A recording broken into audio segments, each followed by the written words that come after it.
Hey Peyton, nice to see you again on this beautiful day, and this time with a quote from Blaise Pascal. He once said that all of humanity's problems stem from man's inability to sit quietly in a room alone. So, why do you think that is accurate, and what do you think about it, Peyton?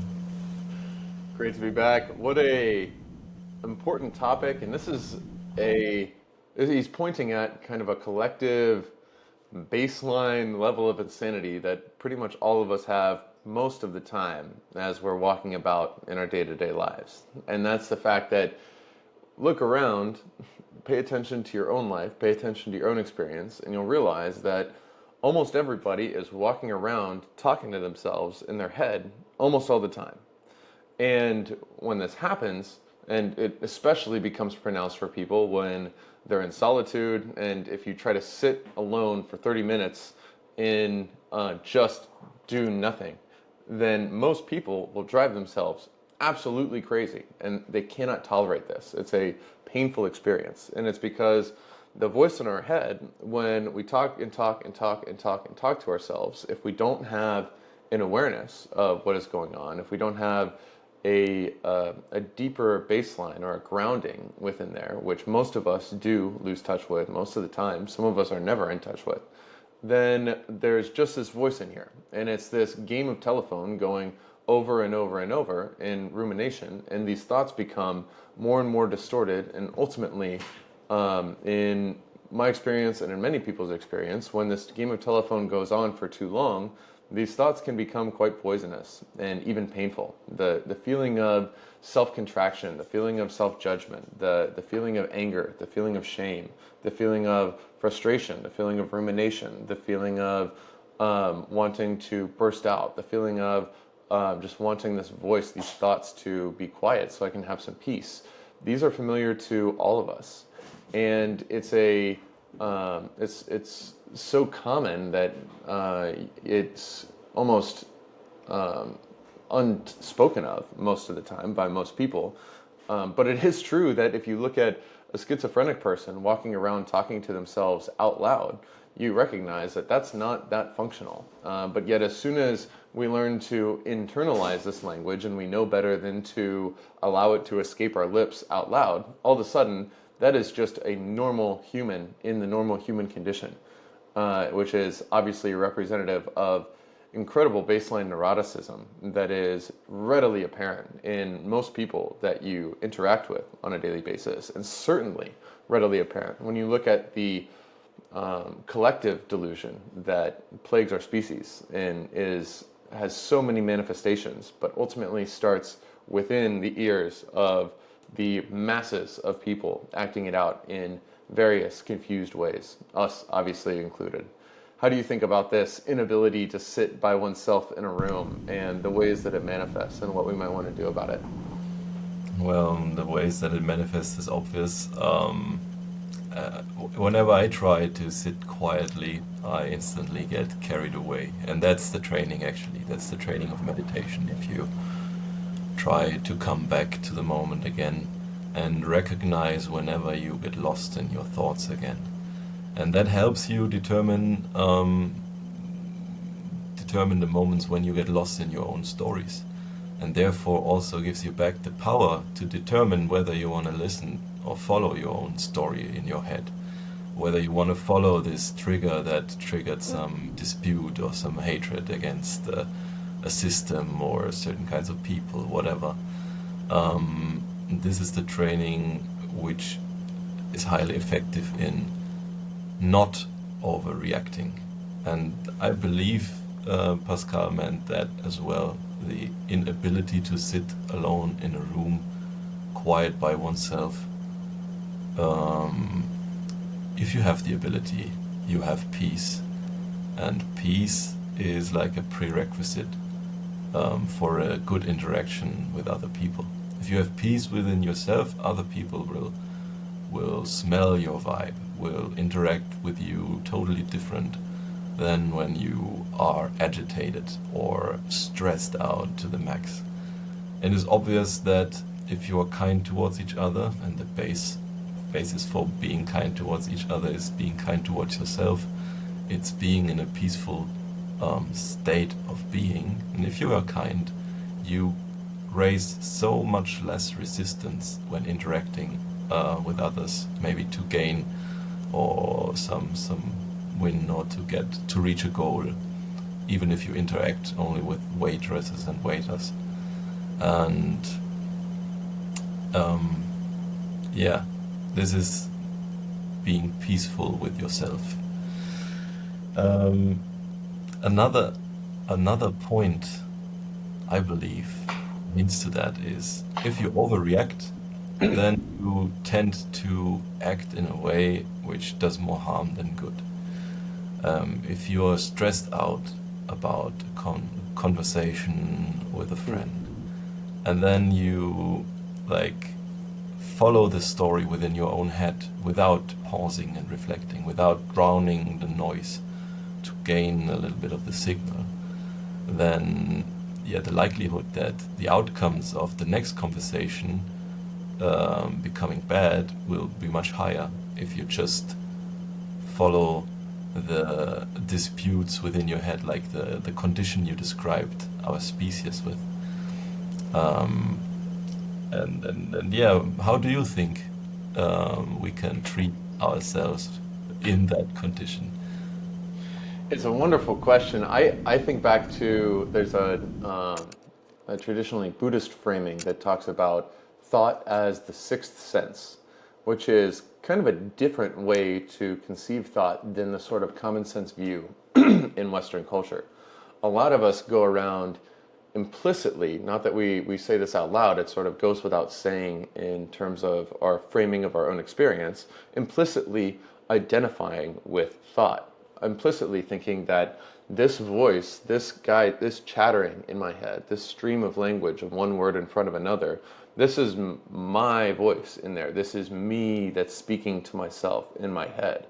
This is somehow the logic is that I am kind of behind all of this, upstream of it, authoring my thoughts as I go. I am the thinker of thoughts.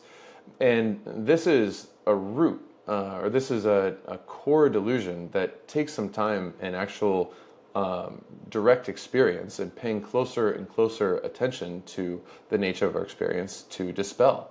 This is not a belief that we need to counter with a different belief, but rather this is one of the fruits of the path of contemplation or meditation, which is to pay closer and closer and closer attention to the nature of our mind, to the nature of experience, and at first, often to the nature of thought, because that's kind of what's covering up our mind and experience by default.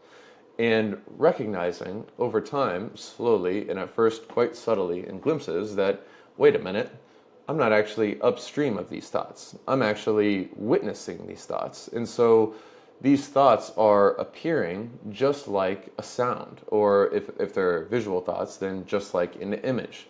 And we see that, for example, when we're sleeping and we're dreaming, we are seeing a world, things are coming in, there's this scene and there's vision, and it's the same hardware. It's our visual cortex that's rocking this and conjuring this up, just as if when we're awake and our eyes are open and we're looking around, it's also the visual cortex firing a bunch of synapses and electrical pulses on this 3 pounds of meat, and it's creating this vision. And here in language-based thoughts work the same way.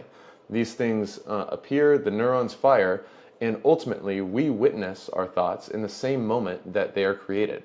Whereas a lot of times the common sense perception is that in some way there's a little homunculus in the head, there's a little me that's kind of sitting behind the thoughts, like pulling some levers to make this thought come next and to make this thought come next. There's a way in which thoughts seem voluntary. And of course, there is some degree to which we can recognize thoughts and nudge their movement in one direction or another. But try not to think of a white elephant right now. It's not something that we ultimately have control over. If you have control over your thoughts, then don't think one thought for 60 seconds. Try it. You can't do it. It's not something that ultimately we have a joystick and we're sitting back there. And the same can be said of choose one sport. Think of one sport.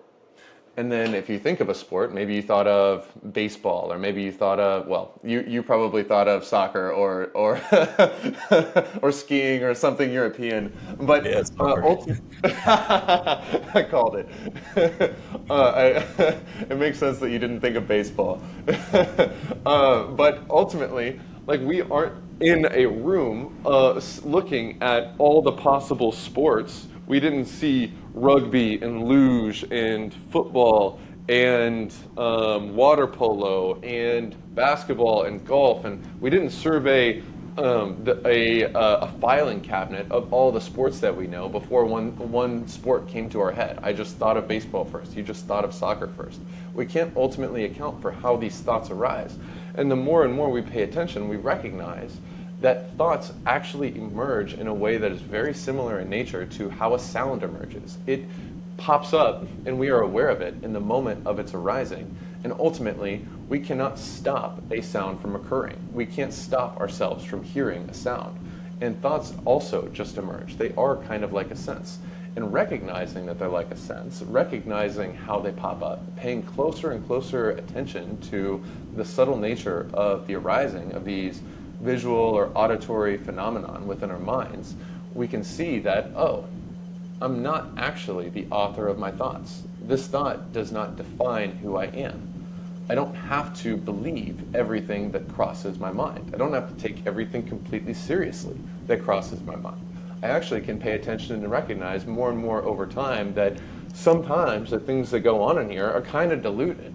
If I'm angry and painting a black and white picture about how this person is all wrong and I'm all right, I'm the victim, this person is the cause of all of the issues or whatever, this black and white thinking is self-delusion.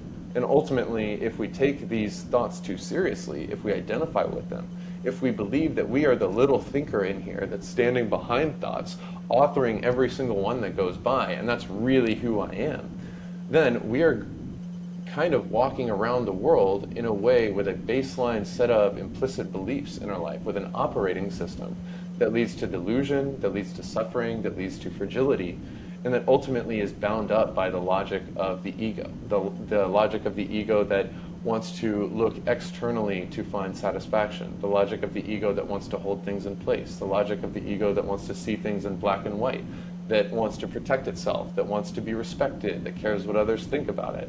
All of these things are sort of a complex that leads to ultimately great contraction, great suffering, and a weakening of our spirit, and a disconnection from others, because we are over here, we are looking at an object over there, and this all leads to this dissatisfaction, or this baseline level of suffering that most humans are abiding most of the time and probably don't know any alternative of. This is a very, very common, ever-present delusion that is conditioned in us from a very, very young age, partly by the nature of language and how we can only really communicate to each other when we bottle stuff up in concepts and words, and that's how they can be transplanted from one brain to another, recorded in memory, and then that's how we can explain how we feel and what we're thinking to others in turn. And if we never leave language, if we abide in thought and we get deluded to think that this is all there is, this is me in there, this language really represents all of real life, the world is black and white, the map is the territory, these ways that we commonly deceive ourselves and that we're conditioned to deceive ourselves lead to this very phenomenon that we think we're this little thinker in the middle of our head that can't sit in a room for 30 minutes without making themselves totally miserable. And we can't help ourselves but to spew that misery, but to spew this logic of pride and separation and comparison and me versus you and victimhood and selfishness and greed and fear all out into our world through our way of being. And if we're caught up in this, we don't see any other way. We can't wake up to a wiser way of being. We can't listen to our spirit because we're too busy yapping, and putting the light under a bushel. It's not conducive to peace or harmony or a true deep connection with our true nature and with the spirit of others. And this is ultimately the malady, the spiritual malady that I think is almost ubiquitous. And many of us, even those who can recognize it at times, spend most of our life nonetheless living in and experiencing the causes and effects of these patterns. What do you think about the malady, perhaps the cure, or the way that this is such a default state, such a default mode for most of our species right now? Yeah, I think it's like a roundabout way to connect with others is to be quiet with oneself. The Mm. roundabout way to really improve the hunger for genuine connection, for deep connection, not only the surface level connection and small talk, but for this deep connectedness and friendship and love, whatever, um, uh, emerges when you really figure out how to be at peace with yourself and sit quietly alone, maybe in your hammock, maybe in the woods, maybe in the forest, wherever.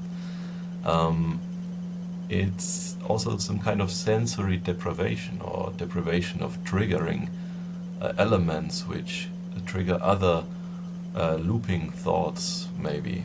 And if you have this deprivation, you also, like when you fast, you have this deprivation of food, you increase your hunger again, but also the appreciation. When the hunger comes and you have food to eat, the appreciation for the food you eat will increase dramatically because you experience this deprivation of connection with others, but deepened the connection with yourself. So you laid the foundation for intimate and deep connection with others through fasting. That's another way to see it. It's drowning the noise to enhance the signal, drowning the triggers to really make the quiet thoughts loud. And when the quiet thoughts are loud, then you more likely will experience the ideas which come from your core, will experience the stuff that really drives who you are. And yeah, like you said, we are not the thinker, and therefore we get quite a bit influenced, quite a lot actually, by outside events, by the media, by other people, by a surrounding environment, by the thoughts and conversations we listen to, and that is such a vast influence on our thoughts and on our thinking, and that is not representing who we really are. So therefore, it's also beneficial and healthy to deprive ourselves of the noise, deprive ourselves of chatter, and therefore, yeah, train it, train it actually. Yes, and which is the wolf that you feed? If there are two wolves inside of us having a battle, which one are we feeding? We can know that neurons that fire together wire together, and that when I can speak for myself, so many times when I am ruminating, there's a subtle implied logic of the rumination that I just need to get to the bottom of it, or I just need to think through it, or whatever. And sometimes there could be a situation where we need deliberate planning. Of course, thought is essential. Thought is what led to the building of this building. Thought is what can move us forward in the world. Thought is what we must use to navigate intentionally and determine cause and effect of things in real life, and to make calculations and to communicate with others. It's totally essential. So there's no getting rid of this, but it's meant to be a servant and not a master. And if these two wolves within us, this conscious awareness, spiritual balance, connection with the source, the light within us is one place that we can live from, and thought, separation, ego, identification, narrative, the small self is the other. It's on us at the end of the day. We are the ones that are going to experience the cause and effect of which wolf we feed, which wolf wins this fight within us, which is our default way of being, which are we connected to, which are we grounded in. And and speaking for myself, it really had to be a path over and over of feeding the wrong wolf, having the wrong wolf win, and then suffering the consequences of the wrong wolf winning over and over and over.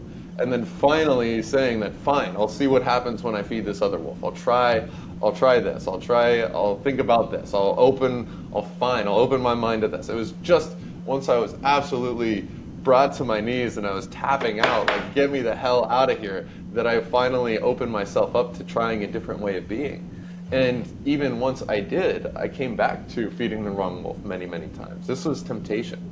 This is Constant voting for yourself, and it's like in a competition or a vote, you have to not cast 100% of the votes to the correct candidate.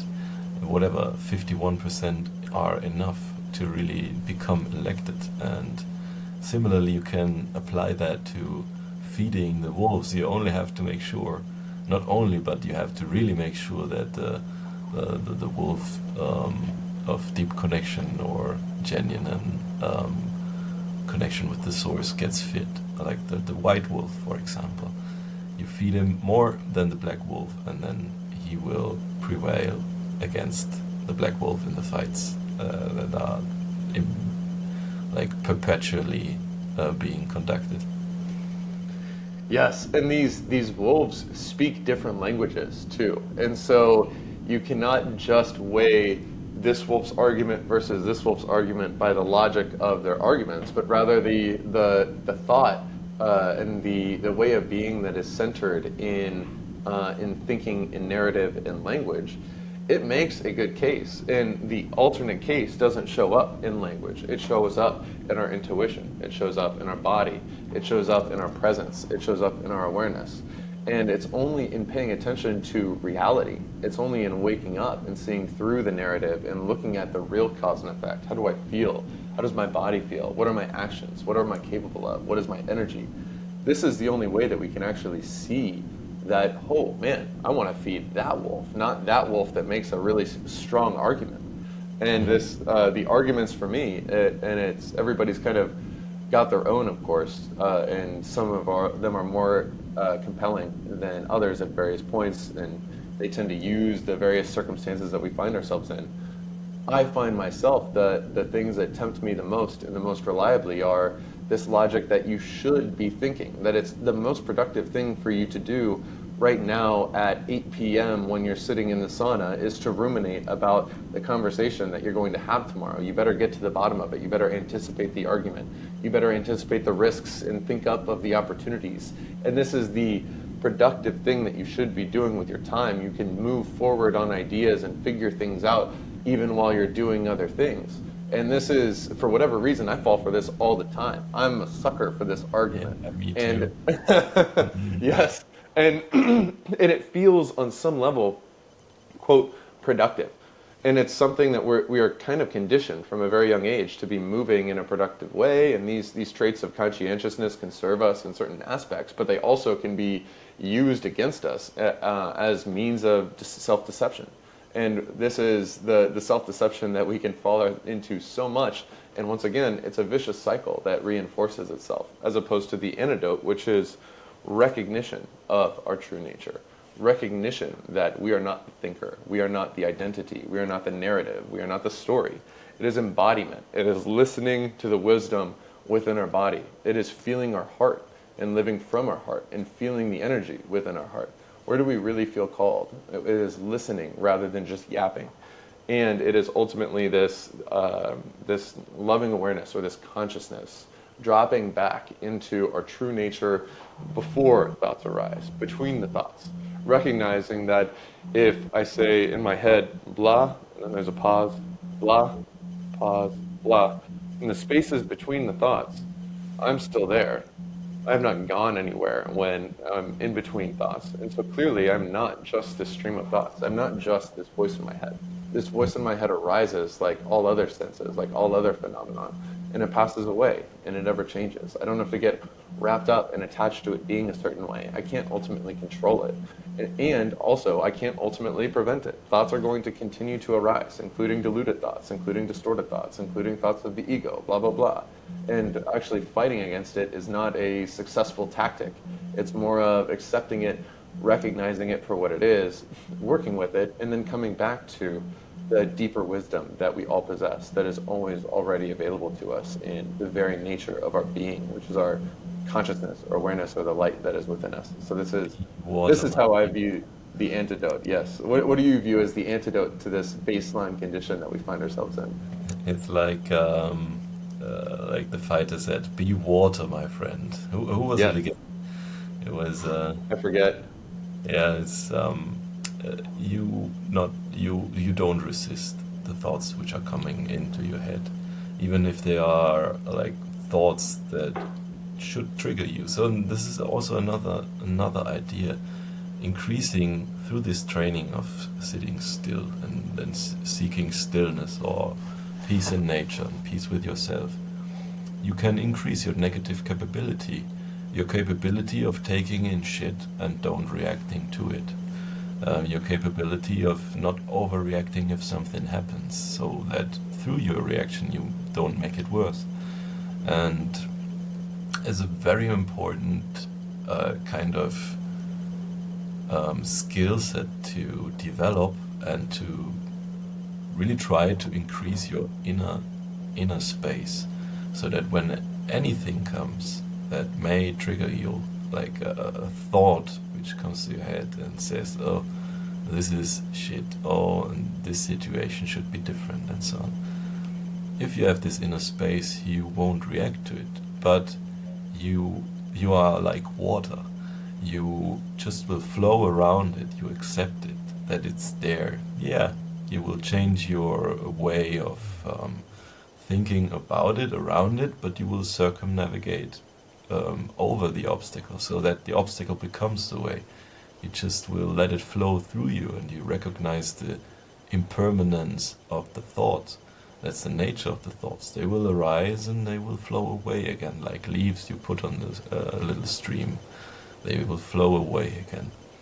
And having the ability to think some things and not be touched by it and not be changed by it, but to accept it, to not judge it, and to not try to hold on to it.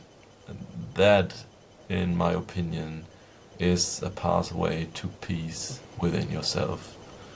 It's not easy, but it's a simple approach to do it. You think a thought, you recognize it, and you accept it.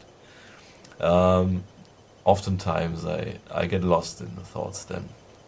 But this is the challenge, isn't it? Like, this is the infinite game to play, to try to improve yourself or to get less bad, and try to increase your negative capability, so that you can take anything that comes and transform it, transform the energy of that which comes to you to be useful, to use it for good, to dissipate into heat, so that you have warm at night or whatever, or that you can love each other, whatever. So the idea of not judging your thoughts and not being attached to it and not trying to resist, I think is beneficial for anybody. Do you? 100%. Yeah, this path has much different logic than almost any other skill that we try to improve. It is not helped by more intense, hard grip, harder effort, by fighting. It's not a climb where every increment of progress we always hold on to, but rather it is more like a balance, more like a flow, more like trying to surf well. You don't surf well by outfighting the waves. You surf well by flowing with the waves and finding your harmony with the waves that are currently underneath you in this moment.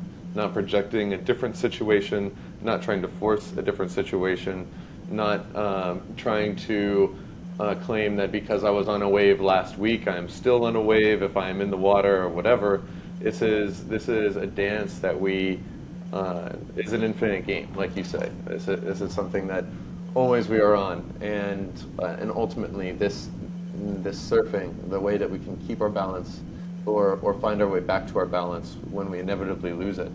Yeah. This has perhaps more to do than anything with the quality of our own experience. Are we thriving within? Are we truly free within? Or are we suffering and caught in contraction and bondage? And And ultimately, it is a single player game. We cannot expect anybody to lift us up, and at the same time, nobody can truly take away our power over our own mind. There are stimuli, but yet we do have our own inner tools, inner practices, and inner world, and the potential of these things go far beyond the limits that we may ascribe. And so, it is an inspiring dance, one that is very difficult for me, as with many, and one that I am nonetheless inspired to renew my awareness of and my attention toward and my intentionality toward. I'd like to feed the white wolf, and I hope to do that more and more this week, and I have a long way to go. What about you, Same, my friend? Any closing same thoughts? here. Yeah, if we try to accept the impermanent nature of things that come into our life, even thoughts or people or situations, then we are like a man standing at the shore and seeing the waves come and go and accepting it. If we resist it, we are more like a man who like climbs into the water and tries to hold on every wave and tries to push back any wave that comes and hold back the wave that go. It's like Yeah, an infinite game of losing energy if you approach it like that. So my intention for this week is try to schedule more time to intentionally be mindful and seek stillness so that I drown out the noise so that the signal from within may speak. With that, wonderful I wish intention. you a wonderful week, Peyton. Thank you Thank very you, much. my friend. Great talking to you as always. Have a great week. Have a great week. Bye. Bye.